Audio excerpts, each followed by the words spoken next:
Perfect. All right. All right. We're in this. Mike's here. This shitty ass conference. Mike is in the cut, but he's not talking. But he's here. If you didn't watch the video, please don't waste your time. It was miserable. It was so miserable. Yeah, seriously, the most boring hour of my life. The video we're referencing is the Elon Musk, Cathie Woods, don't know the guy's name, Twitter boy. Jack Dorsey. Twitter Square guy. He's the Square? Bitcoin conference. Yeah, and Square. Yeah. By the way, that's a hippie and a half. Did you guys see his beard?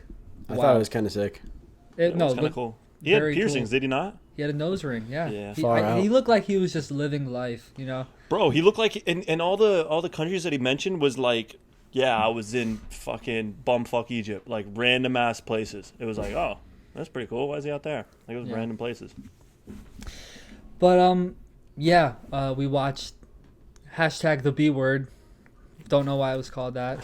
I mean, I do. That was weird because too. of fucking Bitcoin, but the Bitcoin conference with Jack Dorsey, Elon Musk, Cathie Wood, and let's start with Logan. Because he just got done listening to it in the car. We actually stopped watching it and clicked record, and here we are. So, Logan, your biggest takeaways from the whole thing first. Ooh, that's tough. That's a tough question. Ooh. To be honest, it made Bitcoin a lot more viable in my head as a possibility for the future. That's my biggest takeaway. Actually, I'm not trying to piggyback, but literally, I was listening to it and I was like, literally, I was like, Bitcoin's actually pretty sick. Like, all these points that they're making are actually, like, very good. And very then solid. any negative that they brought up, they're like, but it's fixed by this. And it's like, He brought up one thing that was kind of cool. It was the, he was like, the commentator guy was like, what if you just did this? And he was like joking about it, and Elon was like, we actually have thought of that. It was basically making heaters out of the Bitcoin miners. The miners, yeah. And it was like, was it not using the same amount of energy, but technically saving energy because now they're just converting it into heat? Yeah. I was like, that's kind of cool. Of course Elon Musk has thought about that one, but I thought that was interesting. Yeah. I wrote down like key takeaways for every person.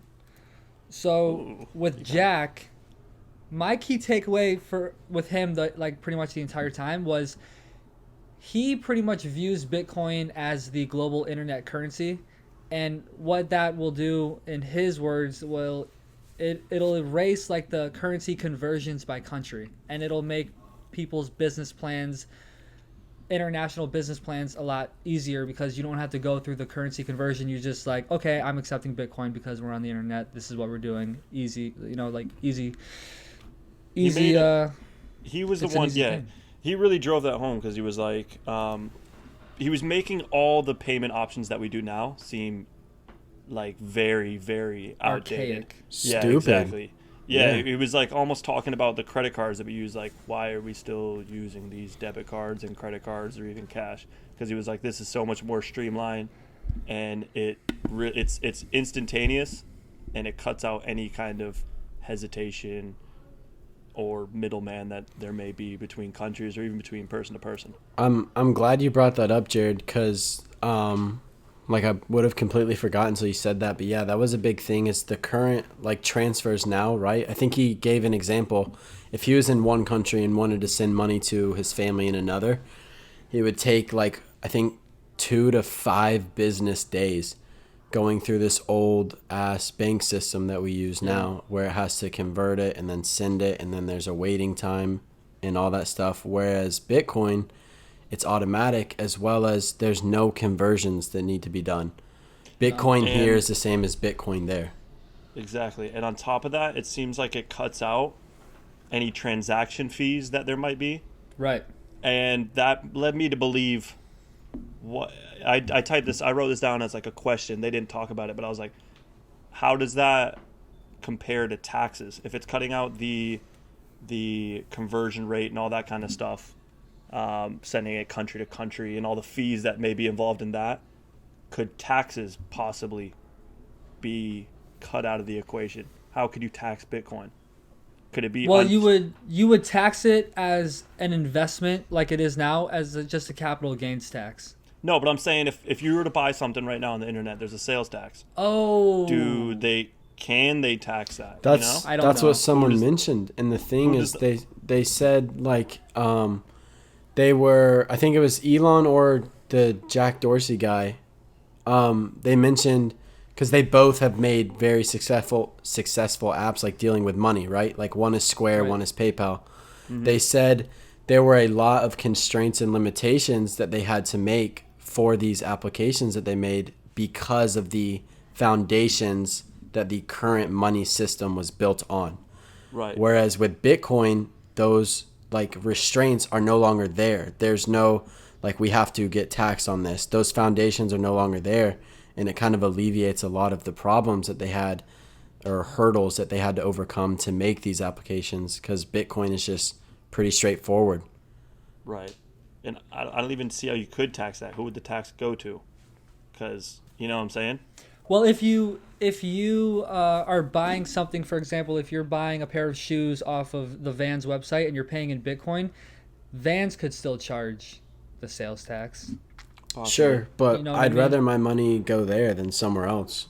Right, because sales tax just goes off to, who knows? I mean, it goes off to the government, does it not? Just, you know? I'm actually not sure about that. It's a good question. I think it just goes off to the government. I think so. I think it's the state government. Right, and like Logan said, I'd rather send it off to Vans if I'm buying from Vans, and instead of some random ass government official, because I just wanted Vans. At the end of the day, it's still very, very new. So, like we've said in previous episodes, the government will find a way to make money off of this. Yeah, they will.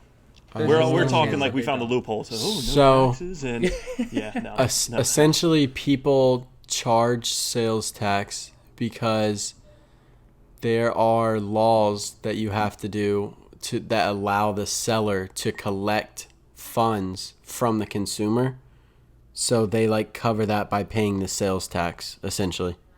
So the government does get paid. Like you can, that's another way of thinking about it. Basically, the government takes the sales tax. Yeah. Well, right now, PayPal actually does offer a feature to where if you're holding Bitcoin like in PayPal, because you're allowed to trade Bitcoin and Ethereum and Litecoin and one more thing, or maybe it's just those three in PayPal.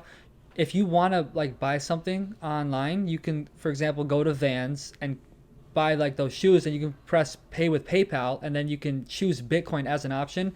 And what PayPal will do is they will sell that amount of Bitcoin, say it's like $30. They will sell $30 of Bitcoin, transfer it to your PayPal, and then boom, you just use it that way. So you're still not paying with Bitcoin. You're still like selling your Bitcoin, converting it to American dollars. And so it's still like a weird, it's still new. Yeah.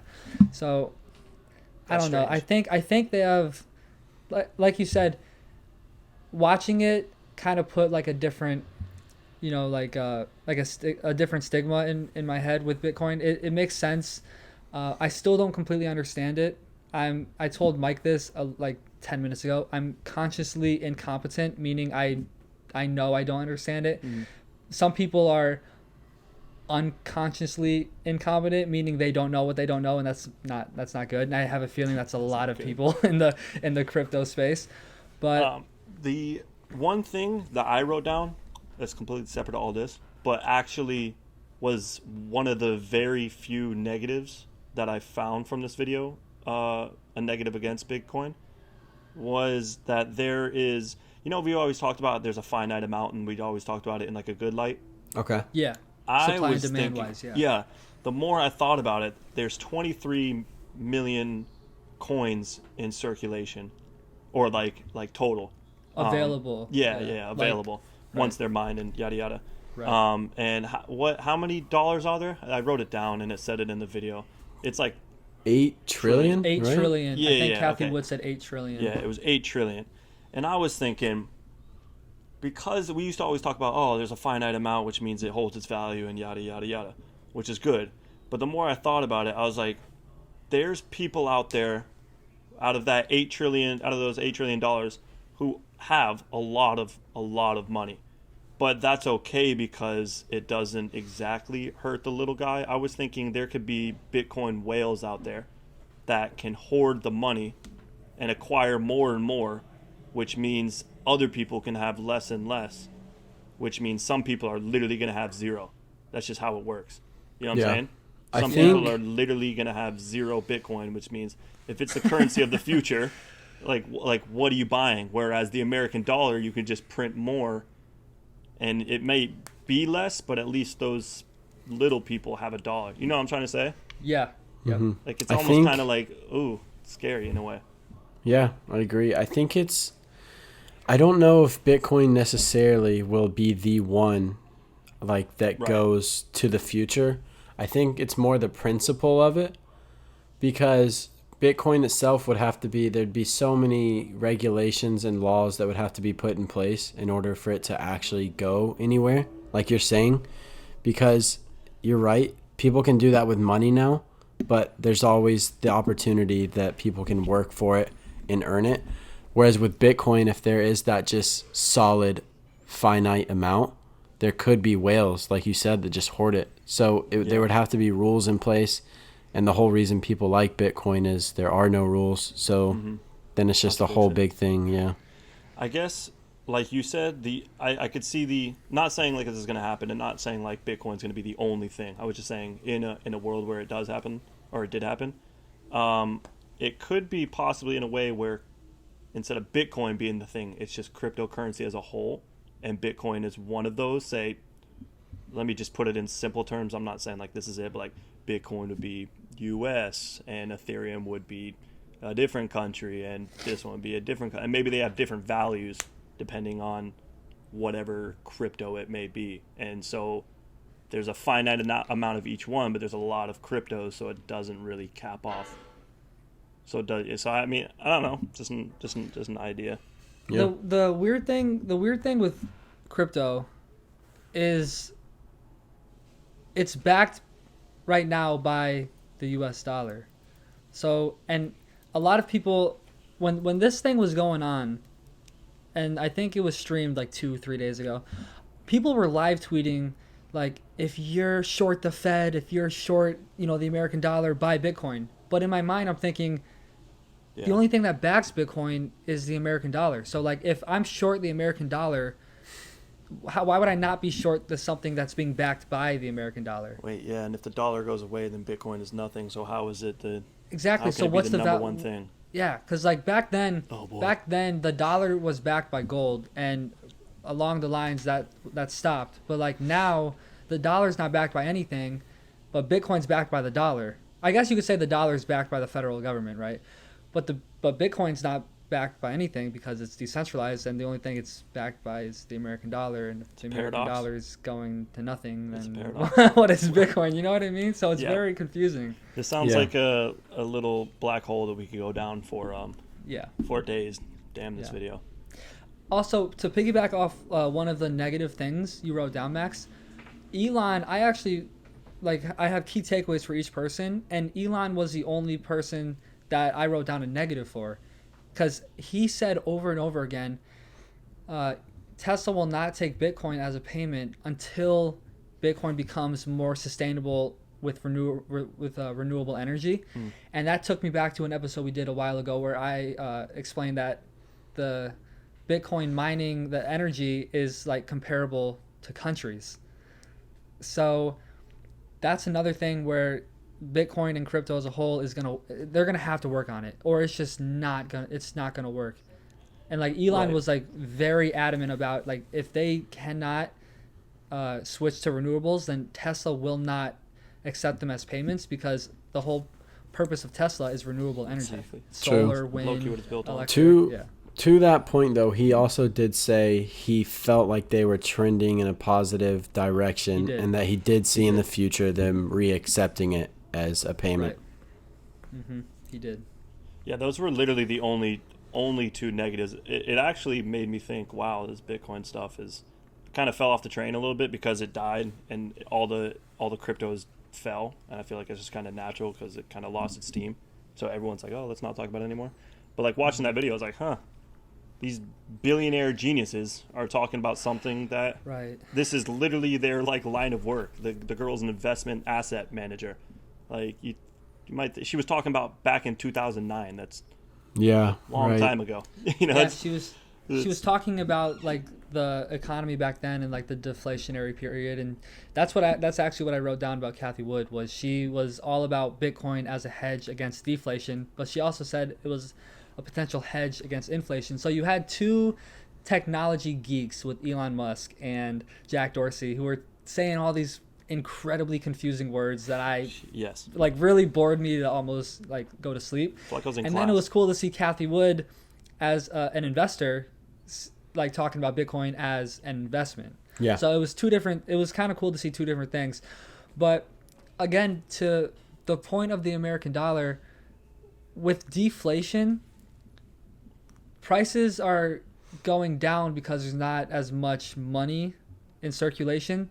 So like lower prices for goods and services leads to lower profits for the business, which means the businesses have to lay off workers, which means unemployment increases. And if prices are going down, it's the opposite of inflation. So prices are going down, the purchase power of your dollar increases. So the best hedge against deflation would be just straight up cash. Why? Because it like evens itself out? Well, yeah. Just think about it. If things are dropping in price, if the gallon of milk at the store is worth $2 now, and then a year from now it's worth $1, your purchase power just went up. That's deflation. Yeah. So your dollar just increased in value. So I guess she's not wrong in saying Bitcoin is a hedge against deflation, but it's so volatile that I almost would rather just sit in cash. You know what I mean? It is extremely. That's what we've said all along. Like you can buy a house today, but tomorrow you can afford a cardboard box, and that's about it.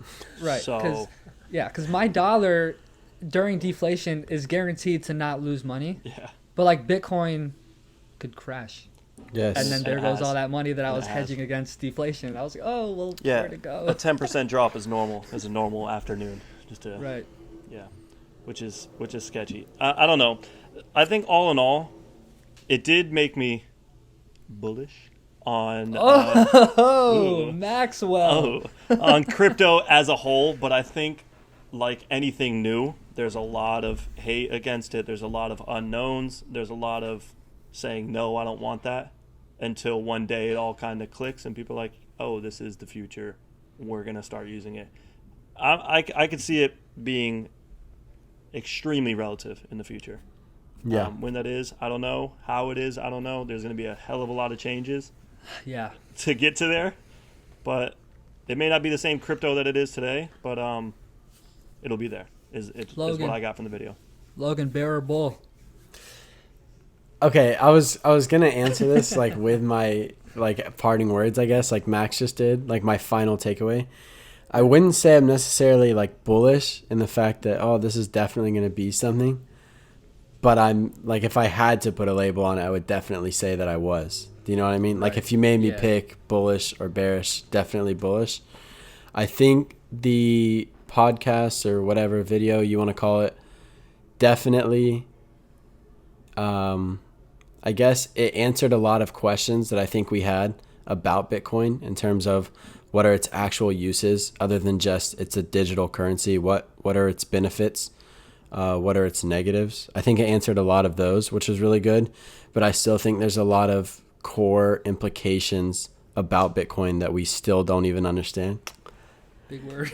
You just watched a big boy video, didn't you? That really... Damn, son. Damn, son. He watches implications.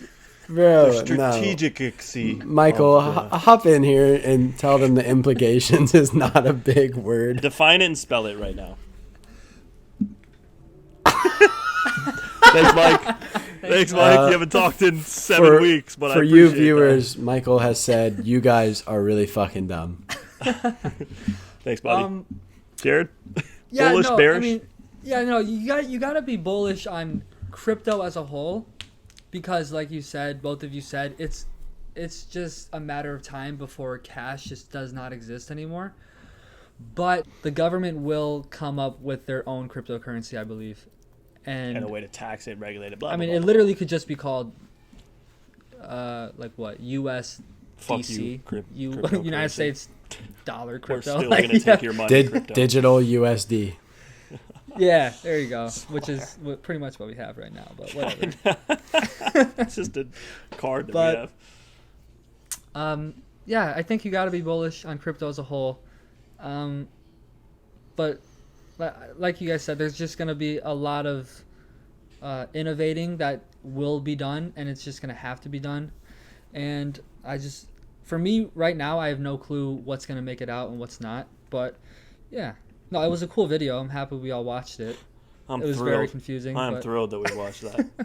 That's a video I want to watch 2 times. But yeah, no, I think it was good. It answered a lot of our questions, like Logan said. But still don't understand it, all of it. So story, none of us do. But we're bullish on that. You know, we're bullish. Like you said, we're competently stupid. There you go. I don't know. There you go. Implications, but yeah. The implicate had nothing to do with competence, but yeah. Oh, that's awesome. Well, there's crypto and Cathie and Jackie and Ilani. Ilani. There you go. Lovely. Lon. Take us out. Get us All out. right, boys. Episode 31. Wow, short and sweet. I think we broke this is technically 32, right? Because you broke the last one into 2. This one will be 31. The game will be 32. Oh, we screwed up all that. Screw it. Okay, 31. Says Jared. There you go. So, guys, hit us out on the YouTube Shorts. We've got the Instagram, the TikToks. You love the TikToks. We love the TikToks. Get in a brawl in the comments. We'll definitely see it. We'll definitely respond. Make sure to bring up Trump. That always drums up a lot of interest. No, but on a real note, if you want to reach out to us personally, Instagram is definitely the best way to go. If you're looking for more information, YouTube and YouTube Shorts. If you're looking for funny memes or just really short clips, then TikTok for sure. So, guys, with all that being said, the Discord is low-key dead, but you're welcome to join. So, peace.